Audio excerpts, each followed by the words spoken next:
What's up guys, Travis here again with Lucky Tackle Box.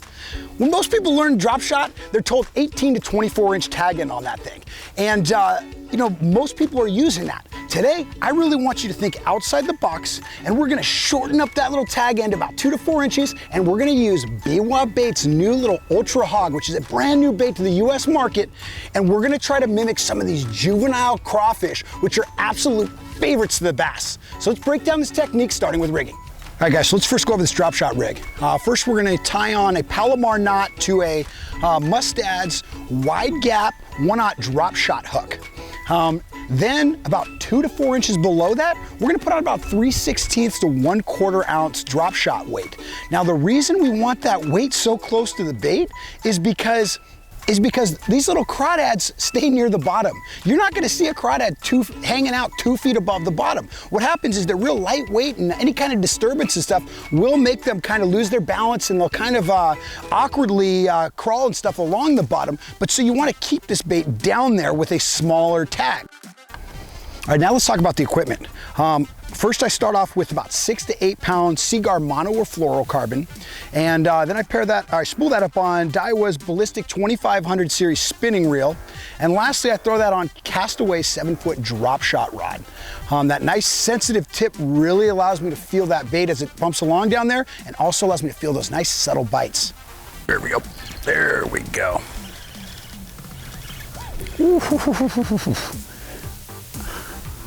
There we go, we just slid this bait along the bottom and then felt a nice little thud. Oh, we got another fish following them too. Get that. They all want to come play. That is a nice largemouth. He wanted the little Ultra Hog, look at that. Perfect little hook set. This bait just represents that little crawdad, slowly moving along the bottom and stuff, and fish are always looking for these little guys. It's because they have that soft shell. Fish know this is an easy target, and it's like a filet mignon. It's like me asking you out to dinner and saying, do you want to go to Mickey D's, or do you want me to buy you some grade A filet mignon, both same price, and you're gonna choose the filet, and so is Mr. Largy and Smallies. Whatever you're fishing, if they're a bass, they're gonna wanna go for the high protein little crawdads. Now it's time to talk about retrieving this thing.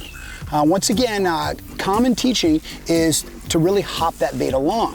But when we're mimicking this little crawdad, we're trying to really mimic this thing slowly kind of moving along the bottom. A lot of times when there's any kind of current or any kind of disturbance in the water, these little crawdads get stirred up, and they kind of just, they're trying to walk, but they kind of lose balance and just slowly kind of float along, right along those rocks and in between those rocks and stuff. So instead of hopping this thing, we want to do nice little slow drags. So I've got my rod tip down, and I want to just slowly drag this thing a little bit.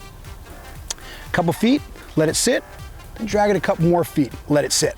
And so this bait, because it's got a couple inches, it's, as you let it sit for just that second, it's gonna slowly move down. And it's gonna scoot along a little bit more, and then it's gonna slowly fall down again. And you really just want that nice little kind of lazy motion along the bottom, and that's what these bass are gonna love. Now, when talking about location, we got to make sure we think about what these juvenile crawdads are going to be doing. You know, a lot of times you'll see on mud banks, you'll see the holes and stuff, but those are usually from bigger crawdads. These smaller ones, they really want to hang out where there's a lot of hiding places, like rock piles, riprap banks, any place where there's a lot of rocks and things like that. They can hide in and out and around. Is going to be a magnet for these little tiny guys, and it's also going to be what these bass are looking to feed on in those areas. So when you guys are throwing drop shots, that tag end can be just as important as the bait you're throwing it on. So when using Biwaa's little Ultra Hog, a great approach is to use a short little tag end to make sure that bait stays close to the bottom where those bass are used to feeding on these juvenile crawdads. Once again, guys, I'm Travis with Lucky Tackle Box. If you enjoyed the video, give us a couple thumbs up. Make sure you leave a comment in the comment section below. Also, for any more details about the gear or tackle we use in this video, check below in the description box for some links.